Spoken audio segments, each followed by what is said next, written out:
بسم اللہ الرحمن الرحیم اللہم صلی علی سیدنا محمد وعلی آل سیدنا محمد وبارک وسلم۔ آج حج کے دوسرے دن کے بارے میں بات کرنی ہے۔ حج کا دوسرا دن اس کو یوم عرفہ کہتے ہیں۔ فجر کی نماز ہم نے مینا میں پڑھنی ہے سنت کے مطابق، لیکن اگر معلم حضرات گاڑیاں پہلے بھیج دیں اور رات ہی کو لے جائیں تو بھی جا سکتے ہیں، اس کے لیے گنجائش علماء نے بتائی ہے۔ لیکن سنت یہ ہے کہ فجر کی نماز مینا میں پڑھی جائے اور 5 نمازیں ظہر تا عصر مینا میں پوری کی جائیں، اور 9 تاریخ کو فجر کی نماز ہم عرفات میں پڑھیں یا مینا میں پڑھیں، جہاں بھی پڑھیں، اس دونوں صورتوں کے اندر 9 تاریخ کی صبح سے ایام تشریق شروع ہو جاتے ہیں۔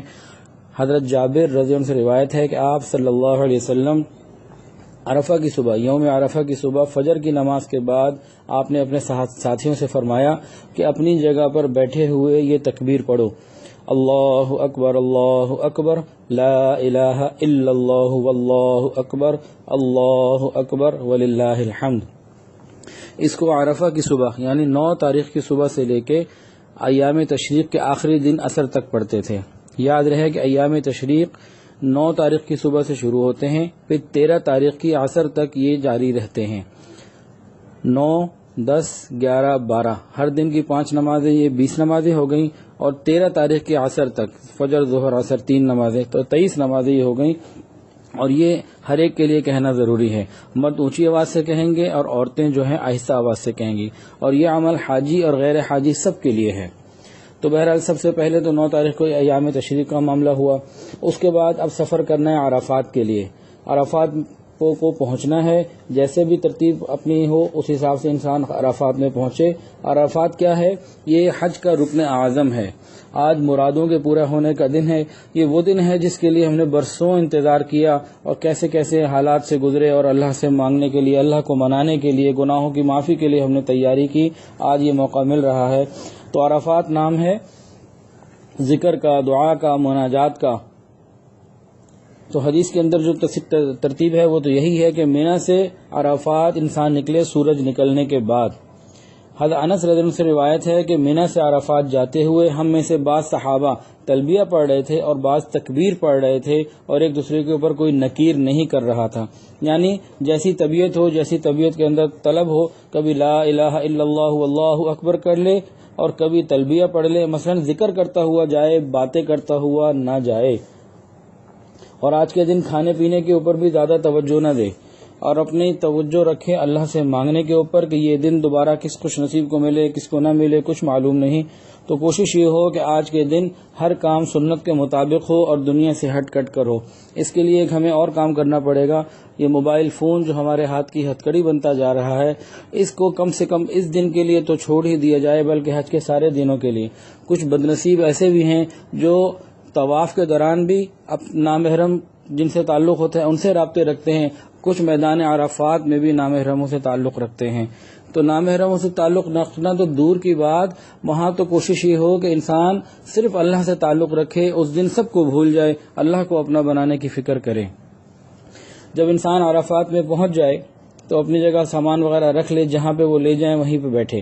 تو عرفہ کے دن زوال کے بعد غسل کرنا سنت ہے، نبی علیہ السلام کی اور صحابہ کی عادت رہی ہے۔ اگر آسانی ہو، سردی وغیرہ کا معاملہ نہ ہو اور بیماری کا معاملہ نہ ہو، کوئی اور عذر نہ ہو اور آسانی ہو، تو انسان کو غسل کر لینا چاہیے، کہ غسل کرنا سنت ہے۔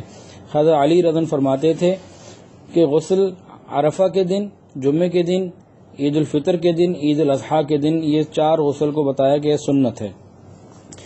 اچھا، اب آپ لوگوں نے یقیناً سنا ہوگا کہ 9 ذی الحجہ کے روزے کی بڑی فضیلت ہے۔ 2 سال کے گناہوں کے معافی کی امید بتائی گئی، لیکن وہ غیر حاجی کے لیے ہے، حاجی کے لیے نہیں ہے۔ حدیث کے اندر آتا ہے، ام الفضل بنت حارث سے روایت ہے کہ لوگوں نے آپس میں اختلاف کیا کہ نبی علیہ السلام نے آج روزہ رکھا ہے یہ کہ نہیں۔ لوگوں میں بات ہوئی تو کسی نے کہا کہ رکھا ہے، کسی نے کہا نہیں رکھا۔ تو ام الفضل رضی اللہ تعالی عنہا نے آپ کی خدمت میں دودھ کا پیالہ پیش کیا، اور آپ صلی اللہ علیہ وسلم عرفہ میں اونٹ پر سوار تھے اور آپ نے پی لیا۔ اس سے معلوم یہ ہوا کہ عرفہ کے دن روزہ نہ رکھنا سنت ہے۔ حضرت عبداللہ بن عمر رضی اللہ عنہما سے پوچھا گیا کہ عرفہ کے روزے کے بارے میں آپ کیا فرماتے ہیں؟ انہوں نے کہا کہ میں نے رسول اکرم صلی اللہ علیہ وسلم کے ساتھ حج کیا، آپ نے روزہ نہیں رکھا۔ میں نے حضرت ابوبکر صدیق رضی اللہ عنہ کے ساتھ حج کیا، انہوں نے روزہ نہیں رکھا۔ میں نے اپنے والد حضرت عمر فاروق رضی اللہ عنہ کے ساتھ حج کیا، انہوں نے روزہ نہیں رکھا تو میں بھی نہیں رکھتا۔ تو یہ ان کی روایت ہے۔ اس سے ایک اور بات ظاہر ہوئی کہ کثرت سے حج کرنا یہ صحابہ کرام کی عادت ہے۔ بعض لوگ کہہ دیتے ہیں کہ جی حج بار بار کرنے کی کیا ضرورت، تو صحابہ کرام تو کثرت سے حج کیا کرتے تھے۔ تلبیہ جو ہمارا ابھی جاری ہے، جو احرام پہننے کے فوراً ہم نے پڑھا تھا، اس کو جاری ابھی رکھنا ہے۔ یہ جب پہلی رمی کریں گے شیطان کو مارنے کے لیے، اس وقت اس کو ختم کریں گے۔ تو حضرت اکرمہ بنت خالد مخزومی رضی اللہ تعالی عنہ سے پوچھا گیا کہ یوم عرفہ میں تلبیہ پڑھنا چاہیے یا نہیں، تو انہوں نے کہا کہ آپ صلی اللہ علیہ وسلم تلبیہ پڑھ رہے تھے جبکہ آپ صلی اللہ علیہ وسلم وقوف عرفہ میں تھے، یعنی عرفات کے اندر تلبیہ پڑھنا یہ بھی سنت ہے۔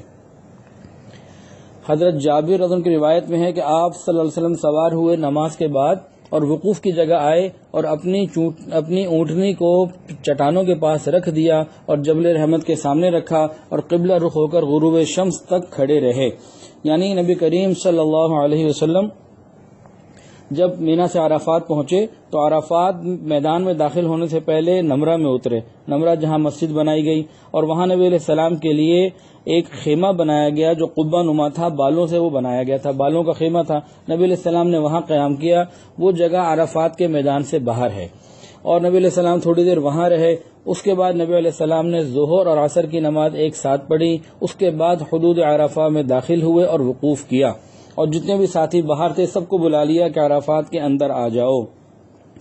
اب کتنی دیر دعا مانگی؟ حضرت جابر رضی اللہ عنہ روایت ہے کہ آپ صلی اللہ علیہ وسلم قبلہ رخ کھڑے دعا کرتے رہے یہاں تک کہ سورج ڈوبنے لگا، یعنی غروب آفتاب تک دعا کرتے رہے۔ اور نبی علیہ السلام کی کیفیت کیا تھی دعا مانگنے کی، ذرا دل کے کانوں سے سنیے۔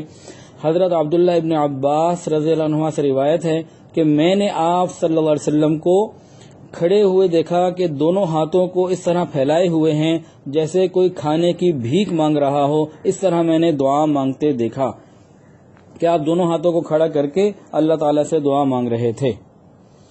آپ صلی اللہ علیہ وسلم نے مقام عرفہ میں جو خطبہ دیا اس میں بہت سارے اہم اور شرعی امور، شرعی ضابطے اور اصول بیان کیے، اہم ترین نصیحتیں کی۔ اس کے بعد حضرت بلال رضی اللہ عنہ کو حکم دیا، انہوں نے اذان اور اقامت کہی۔ آپ صلی اللہ علیہ وسلم نے ظہر اور عصر دونوں کو ایک ساتھ ادا کیا، اور یہ بھی نبی علیہ السلام نے نمازیں حد عرفات سے باہر پڑھی تھیں۔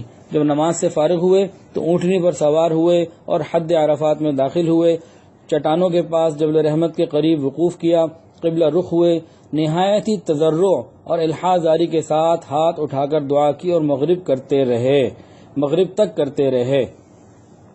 تو بہتر تو یہ ہے کہ زوال کے بعد غسل کیا جائے اور فوراً ہی ظہر کی نماز پڑھ لی جائے اور اس کے بعد دعا اور اس کار میں لگ جایا جائے، اور قبلہ رخ ہو کر ایسے کھڑا ہو انسان کہ اپنے ہاتھ کو تھوڑا اونچا کرے، سینے سے تھوڑا سا اوپر، لیکن اس کی کوہنیاں نہ سینے پر لگیں نہ پہلو سے لگیں۔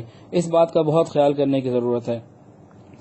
تو نہایت ہی رو رو کر گریہ وزاری کے ساتھ دعا کرے، رونا نہ آئے تو رونے کی صورت ہی بنا لے، نہایت ہی ذلیل، فقیر، محتاج، پریشان بن کر اصرار کے ساتھ دعا مانگے، یہ سمجھ کے دعا مانگے آج زیادہ سے زیادہ مانگنے کا وقت ہے اور قبولیت کا وقت ہے، معلوم نہیں دوبارہ ملے گا یا نہیں ملے گا، شاید ایسا قیمتی وقت عرفہ کی قیمتی مبارک زمین نہ ملے۔ آج آقا کی بخشش عام ہے، جتنا چاہے کوئی مانگ لے، اس کے ہاں نہ کمی ہے نہ بخل ہے۔ خوب امیدوں کے ساتھ جو آج مانگا جائے ملے گا، بار بار ملے گا انشاءاللہ۔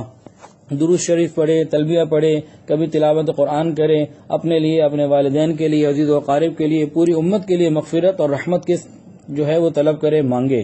جو عرفہ کی مسنون دعائیں ہیں وہ بھی مانگے، اور اپنی زبان سے جو بہتر سمجھے وہ مانگے، دین اور دنیا کی تمنا ہو، جو تمنا ہو وہ مانگے۔ اور علماء نے لکھا کہ انسان اس دوران زیادہ کھانے پینے میں اور ایک دوسرے سے نہ وقت کو گزارے، بلکہ دعاؤں میں اور تلبیہ میں اور ذکر میں لگا رہے۔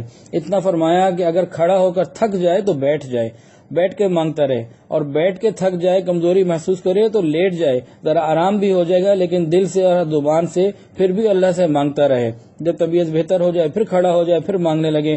جوں وقت گزرتا چلا جائے اور سورج غروب ہونے کے قریب ہوتا چلا جائے، یہ اپنی دعاؤں کے اندر خوب گریہ زاری، آہو بکا بڑھاتا رہے، رو رو کر ہم مانگتا رہے، ہاتھ پھیلا کر مانگتا رہے، اور جب سورج ڈوب جائے تو تکبیر کے ساتھ اللہ اکبر کے نام کے ساتھ درود شریف استغفار کے اوپر اپنی دعاؤں کو مکمل کرے۔ اللہ تعالیٰ سے دعا ہے اللہ تعالیٰ ہمارے سفر کو قبول فرمائے۔ ایک بات اور بھی ہے کہ میدان عرفات میں کھڑے ہو کر دعا مانگنی سنت ہے، بیٹھ کر مانگنا جائز ہے۔